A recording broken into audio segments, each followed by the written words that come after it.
अस्सलाम वालेकुम वीवर्स, अल्लाहुम्मा सल्ली अला मुहम्मदिन व आलि मुहम्मद। वेलकम टू माय चैनल एसला स्टूडेंट विब्स। आज इस वीडियो के जरिए Lahore high court bar association Lahore की जानिब से तमाम एडवोकेट हजरात को अपडेट किया जाएगा।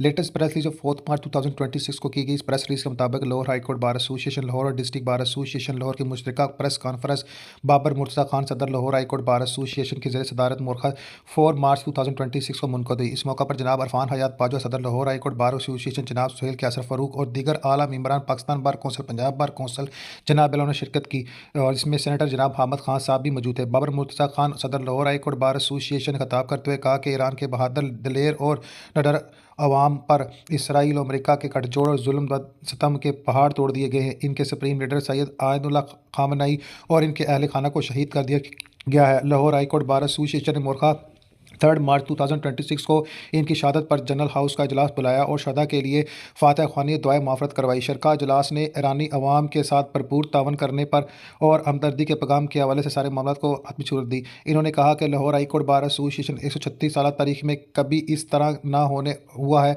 और जैसा कि इस मुंतकली इक़्तिदार की तहरीक के दौरान शोरबाशर किया गया, जिसकी हम शदीद अल्फाज में मरम्मत करते हैं। इन्होंने मुतालबा करते हुए कहा कि हमारी हुकूमत फौरी तौर पर ईरान की हुकूमत और अवाम के साथ अपने मामला और तल्लुकात अच्छे तरीके से अंजाम दे। इन्होंने कहा कि हमारे किसी भी वकील भाई का हल्का सा झगड़ा भी हो जाए तो 780 का पर्चा काट लिया जाता है, जो कि काबिल मजम्मत बात है। इन्होंने इंस्पेक्टर जनरल पंजाब पुलिस और वज़ीर कानून को मुतवा करते हुए कहा कि अगर आज के बाद किसी वकील पर 780 का पर्चा होगा तो वो वकील तनहा नहीं होगा, बल्कि Lahore high court bar association भी इस वकील के साथ खड़ी होगी। इन्होंने कहा कि किसी तरह सियासी जमात को दीवार के साथ लगा दिया गया है। हम किसी भी भरपूर जो है इस मामला की मजम्मत करते हैं। जिस तरीके से 2627वीं आईनी तरमीम को पेश किया गया है, इसकी हम भरपूर अल्फाज में मजम्मत करते हैं। हम हुकूमत से पूछते हैं कि मुस्कुरा तरमीम के बाद अदलिया का निज़ाम किस तरह ठीक होगा।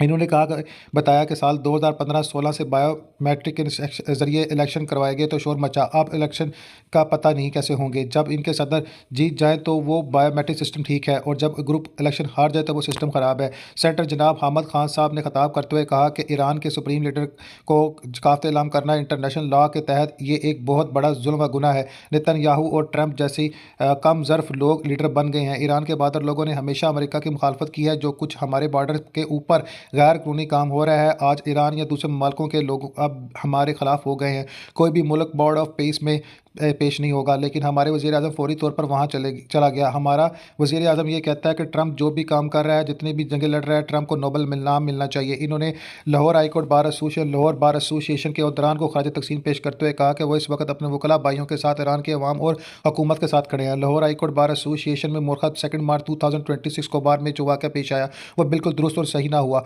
इन्होंने बताया कि जब मैं सदर बना था तो मैंने 100 साल तकरीब कराई थी। जब से ये दरियाव चली आ रही है, जब एक ग्रुप इलेक्शन जीतता है तो दूसरा ग्रुप जीतने वाले को हार बनाता था, लेकिन यहाँ तो सारा सिस्टम ही ख़राब हो गया है। इन्होंने चेयरमैन इलेक्शन बोर्ड ऑफ जनाब लहराब खान गोंदल को भी बहुत मुबारक पेश करते हुए अपनी जिम्मेदारियाँ पूरी ईमानदारी से सरअंजाम